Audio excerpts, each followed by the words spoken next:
TRP ராஜா தொழில்துறை அமைச்சர் என்றைக்கு ஆனாரோ அன்றிலிருந்து இப்படிதான், அங்கிருந்து அது வந்தது, இங்கிருந்து இது வந்தது என்று சொல்வார்.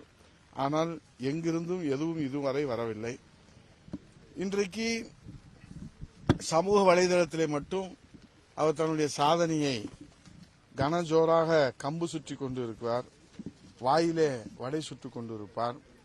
சரி, எந்த நாட்டிலிருந்து எந்த நிறுவனம் எவ்வளவு முதலீடு செய்திருக்கிறது, எத்தனை பேருக்கு வேலை வாய்ப்பு கிடைத்திருக்கிறது என்ற எதிர்க்கட்சியாக பிரதான எதிர்க்கட்சி தலைவர் புரட்சி தமிழர் வருங்கால முதலமைச்சர் எடப்பாடி அவர்கள் கேட்டால், வெள்ளை அறிக்கை கேட்டால் வெள்ளை தாளை எடுத்து காமிக்கிற அதி புத்திசாலி தான் அன்பு சகோதரர் டிஆர்பி ராஜா அவர்கள்.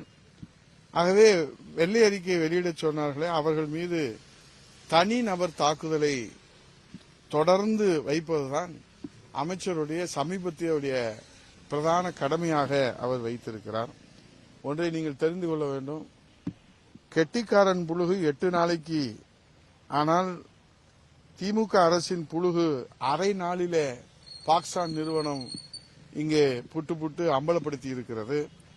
சட்டமன்றத்தில் மாண்புமிகு நம்முடைய முன்னாள் அமைச்சர் அண்ணன் தங்கமணி அவர்கள் கூடுதல் செலவினங்களுக்கான துணை மானிய கோரிக்கை விவாதத்தில் பங்கெடுத்து அவர்கள் இந்த முதலீடு என்ன ஆயிற்று என்று கேட்கிற போது, அவர் பாக்சானிலே வேறு நிறுவனம் இருக்கிறது, முதலீடு செய்வது அதே பாக்சான் அமைப்பில் உள்ள வேறு ஒரு நிறுவனம், புதிய முதலீடு இல்லை என்றுதான் பாக்சான் நிறுவனம் சொல்லியிருக்கிறதே தவிர முதலீடே இல்லை என்று சொல்லவில்லை, நமக்கு முதலீடு உறுதி என்று கீழே விழுந்தாலும் மீசையிலே மண் ஓட்டவில்லை என்பதை போல முழு பூசணிக்காயை சோற்றிலை மறைத்து கதை கட்டி அவிழ்த்து விட்டுகிறார் இந்த அமைச்சர்.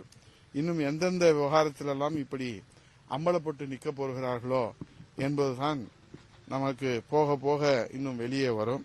இதில் இந்த ஏஐ தொழில்நுட்பம், இந்த வளர்ந்து வருகிற இந்த ஏஐ தொழில்நுட்பத்தில் இன்றைக்கு சுமார் 87,000 கோடி ரூபாயில் புதிய ஏஐ தொழில்நுட்ப மையத்தை ஆந்திராவில் அமைத்திருக்கிறது கூகுள் நிறுவனம்.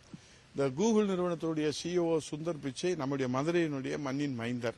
இன்றைக்கு உலகளாவிய புகழிலே தகவல் தொழில்நுட்பத்தில் ஒரு புரட்சியை ஏற்படுத்தி வருகிறார்.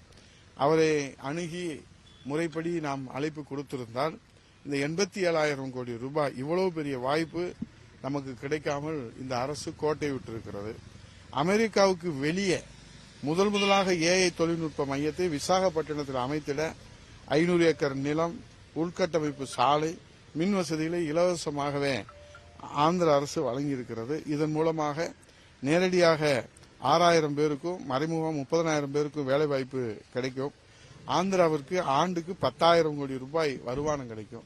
இவ்வளவு ஒரு பெரிய வாய்ப்பை நீங்கள் இழந்திருக்கிறீர்களே, இது உங்களுடைய கவனம் இல்லாத, அக்கறை இல்லாத தன்மையை வெட்ட வெளிச்சம் போட்டு காட்டுவதாக இருக்கிறதே என்று சொன்னால், அவர் சொல்லுகிறார், முதலீட்டாளர்களை நாங்கள் ஈர்ப்பதிலே தவறவில்லை, அது அதானி ரெக்கமெண்டேஷன்ல அங்கே போய்விட்டது என்று ஒரு பொறுப்பில்லாமல் விளையாட்டு பிள்ளை போல அவர் சட்டமன்றத்தில் பேசுகிறார்.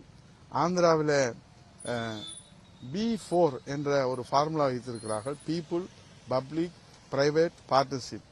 இதன் அடிப்படையிலே தான் இந்த முதலீடு ஈர்க்கப்பட்டிருக்கிறது. இனி ஆந்திரா விசாகப்பட்டினம் ராக்கெட் வேகத்திலே வளரும். முதலீட்டாளர்களை ஈர்க்க தமிழக அரசு இனிமேலாவது முனைப்போடு செயல்பட வேண்டும். இதைத்தான் நான் சொல்லுகிறேன்.